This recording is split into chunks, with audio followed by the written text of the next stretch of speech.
খুব কম ক্ষেত্রেই যুদ্ধে কোনো এক পক্ষ স্পষ্টভাবে জয়ী হয়, আর দিন শেষে এই ক্ষমতার লড়াইয়ে সবচেয়ে বেশি মূল্য চোকাতে হয় সাধারণ মানুষকে। ইরানের উপর মার্কিন ইসরায়েলি হামলা শুধু উপসাগরীয় অঞ্চলেই নয়, নাটকীয় এক পরিস্থিতি তৈরি করেছে পুরো বিশ্ব। মধ্যপ্রাচ্য জুড়ে হাজারো মানুষ যেমন ঘর ছাড়ছেন, তেমনি এর প্রভাব আছড়ে পড়ছে যুদ্ধক্ষেত্র থেকে হাজার হাজার মাইল দূরেও। জ্বালানি বাজার বিপর্যস্ত, হরমুজ প্রণালী দিয়ে জাহাজ চলাচল ব্যাহত, কিন্তু এই বৈশ্বিক বিশৃঙ্খলার মাঝেও কেউ কেউ খুঁজছে নতুন কৌশলগত সুযোগ। এই যুদ্ধে আসলে ক্ষতির সম্মুখীন হচ্ছে কারা, আর আড়ালে থেকে লাভবানই বা হচ্ছে কে? চলুন বিশ্লেষণ করা যাক। শুরুতেই আসা যাক রাশিয়ার কথায়। ইরানের সর্বোচ্চ নেতা আয়াতুল্লাহ খামেনির মৃত্যু রাশিয়ার জন্য একটি বড় কূটনৈতিক পরাজয়। সিরিয়া ও ভেনেজুয়েলার পর এটি মস্কোর জন্য আরও একটি বড় ধাক্কা। কিন্তু মুদ্রার উল্টো পিঠে এই যুদ্ধ রাশিয়ার জন্য শাপে বর হয়ে এসেছে। কিভাবে? প্রথমত, মার্কিন সামরিক রসদ এখন ইউক্রেন থেকে সরে গিয়ে ইরানের দিকে মনোযোগ দিচ্ছে। প্যাট্রিয়ট মিসাইলের মতো অস্ত্রের মজুদ কমে যাওয়ায় ইউক্রেন যুদ্ধে সুবিধাজনক অবস্থানে চলে গেছে রাশিয়া। অনেকে ভাবতে পারেন ইরানের শাহেদ ড্রোন ছাড়া রাশিয়া হয়তো বিপদে পড়বে, কিন্তু বিশেষজ্ঞরা বলছেন রাশিয়া এখন নিজেরাই এই ড্রোন তৈরি করতে সক্ষম। দ্বিতীয়ত, অর্থনৈতিক লাভ। হরমুজ প্রণালী বন্ধ থাকায় বিশ্ববাজারে তেল ও গ্যাসের দাম হু হু করে বাড়ছে। একসময় যে রাশিয়া $59 তেল বিক্রি করত, সেই তেলের দাম এক লাফে ব্যারেল প্রতি $120 পৌঁছেছিল। পশ্চিমা নিষেধাজ্ঞার মুখে থাকা রাশিয়া এখন এই সুযোগে চীন ও ভারতের মতো বড় বাজারে দেদারসে তেল বিক্রি করছে।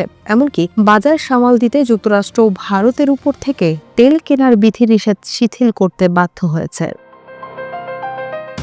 এবার চোখ রাখা যাক চীনের দিকে। চীন ইরান থেকে মাত্র 12% তেল আমদানি করে, আর তাদের কাছে বেশ কয়েক মাসের তেল আগে থেকেই মজুত আছে। তাই সরাসরি জ্বালানি সংকটে তারা করবে না। কিন্তু চীনের মূল সমস্যা অন্য জায়গায়। চীনের জিডিপির 20% আসে রপ্তানি থেকে। হরমুজ প্রণালী এবং লোহিত সাগরে হুথিদের হামলার কারণে জাহাজ চলাচলে বিঘ্ন ঘটছে। পশ্চিমা বিশ্বে পণ্য পাঠাতে এখন জাহাজগুলোকে আফ্রিকার কেপ অফ গুড হোপ ঘুরে যেতে হচ্ছে। এতে সময় লাগছে 10 থেকে 14 দিন বেশি, আর প্রতিটি জাহাজের অতিরিক্ত খরচ হচ্ছে প্রায় $20 লাখ।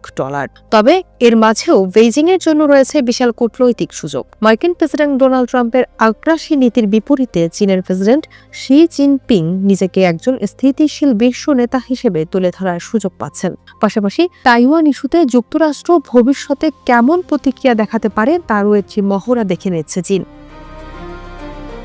বড় দেশগুলো যখন হিসাব কষতে ব্যস্ত, তখন এই যুদ্ধের সবচেয়ে বড় ধাক্কাটা খাচ্ছে মধ্যপ্রাচ্যে তেলের উপর নির্ভরশীল বাংলাদেশ সহ দক্ষিণ পূর্ব এশিয়ার উন্নয়নশীল দেশগুলো। খরচ কমাতে দেশগুলো মরিয়া হয়ে উঠেছে। ভিয়েতনামের ডিজেলের দাম এক ধাক্কায় 60% বেড়েছে। বড় দেশগুলো যখন হিসাব কষতে ব্যস্ত, তখন এই যুদ্ধের সবচেয়ে বড় ধাক্কাটা খাচ্ছে মধ্যপ্রাচ্যের তেলের উপর নির্ভরশীল বাংলাদেশ সহ দক্ষিণ পূর্ব এশিয়ার উন্নয়নশীল দেশগুলো। পরিস্থিতি মোকাবেলায় হিমশিম খেতে হচ্ছে সরকারকে। পেট্রোল পাম্পগুলোতে মানুষের উপচে পড়া ভিড় আর আতঙ্ক বাধ্য হয়ে সরকার জ্বালানি তেল রেশনিং চালু করেছে। গাড়ির জন্য দিনে সর্বোচ্চ 10 লিটার এবং মোটর সাইকেলের জন্য মাত্র 2 লিটার তেল বরাদ্দ করা হয়েছে। সাধারণ মানুষের দৈনন্দিন জীবনযাত্রা এবং অর্থনীতি এক কঠিন চাপের মুখে এসে দাঁড়িয়েছে। তবে সবচেয়ে ভয়ের কথা হলো যুদ্ধের এই পরিণতি কেবল জ্বালানি খাতেই সীমাবদ্ধ থাকবে না। খুব শীঘ্রই বিশ্ব এক ভয়াবহ খাদ্য সংকটের মুখোমুখি হতে যাচ্ছে। কৃষিকাজে ব্যবহৃত ইউরিয়া সারের প্রায় 30%ই পরিবাহিত হয় এই হরমুজ প্রণালী দিয়ে। বিশ্বের অন্যতম বড় গ্যাস ও সার উৎপাদক কাতার এনার্জি শোধনাগারে হামলার পর তাদের উৎপাদন ব্যাহত হয়েছে।